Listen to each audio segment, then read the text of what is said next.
चलिए आज मैं आपको सुनाती हूँ देवी लक्ष्मी और जगन्नाथ भगवान जी की कुछ खट्टी मीठी नोकझोंक की कथा, जिसने इतना बड़ा रूप ले लिया कि लक्ष्मी जी ने जगन्नाथ जी को श्राप दे दिया।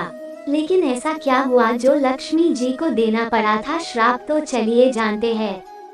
उड़ीसा में एक प्रथा है, हर साल मार्गशीर्ष के प्रत्येक शुक्रवार के दिन पर महिलाएं लक्ष्मी जी की विशेष पूजा अर्चना करती है और श्री लक्ष्मी जी भी इस दिन जगन्नाथ जी की आज्ञा से पुरी की स्त्रियों को आशीर्वाद देने जाती है।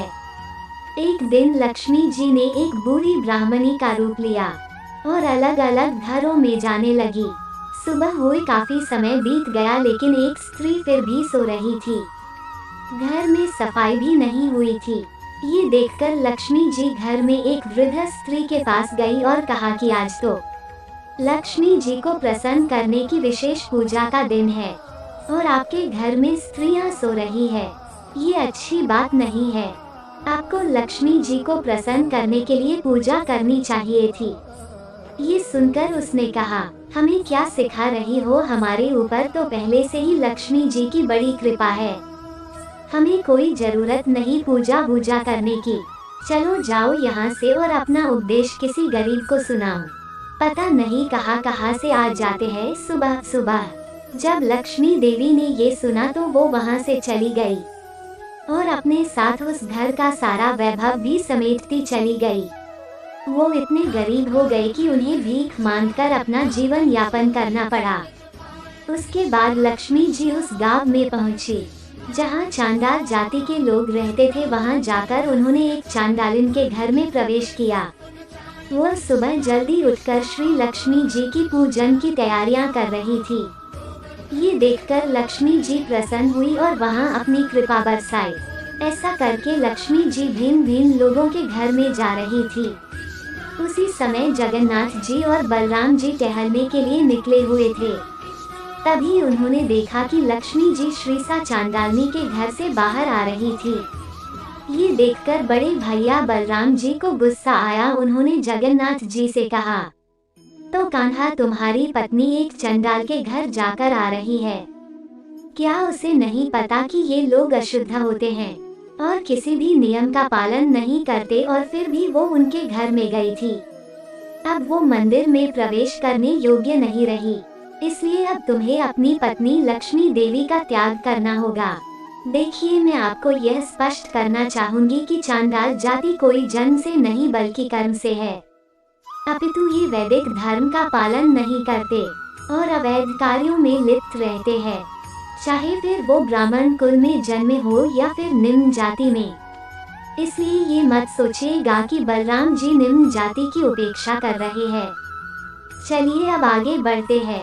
जगन्नाथ जी को अपने बड़े भाई की बात सुनकर बड़ा आश्चर्य हुआ। उन्होंने समझाने की बहुत कोशिश की। उन्होंने कहा कि भैया, इसके लिए लक्ष्मी जी ने मुझसे पहले ही अनुमति ले ली थी।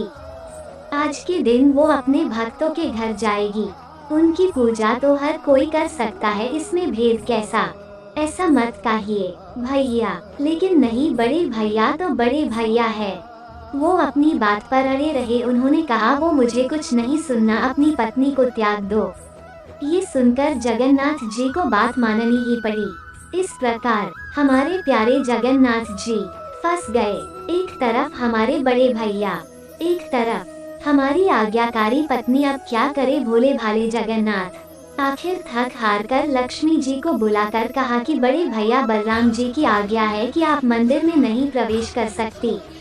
ये सुनकर लक्ष्मी जी को बड़ा आश्चर्य हुआ और लक्ष्मी जी ने कहा, मैंने तो आपसे ही पूछकर किया था और गलती हुई है तो विवाह के समय आपने पिताजी से कहा था कि आप मेरी 10 गलतियां माफ करेंगे, फिर आप मुझे मंदिर से बाहर क्यों निकाल रहे हैं?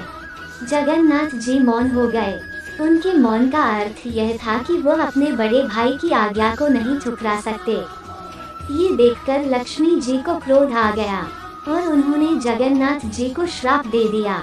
ये श्राप बड़ा भयंकर था। जगन्नाथ जी को कहा, अगले 12 वर्षों तक आपको पेट भर भोजन प्राप्त नहीं होगा और आपकी भूख तभी शांत होगी जब आप मेरे हाथों का भोजन ग्रहण करेगी। तभी आपकी भूख शांत होगी, ये कहकर लक्ष्मी जी अपने सेवकों के साथ वहां से चली गई। फिर क्या था, वही हुआ जिसका जगन्नाथ जी को डर था। संपूर्ण श्री मंदिर में बलराम जी और जगन्नाथ जी रह गए। सारे भंडार घर खाली हो गए, मंदिर खाली हो गए।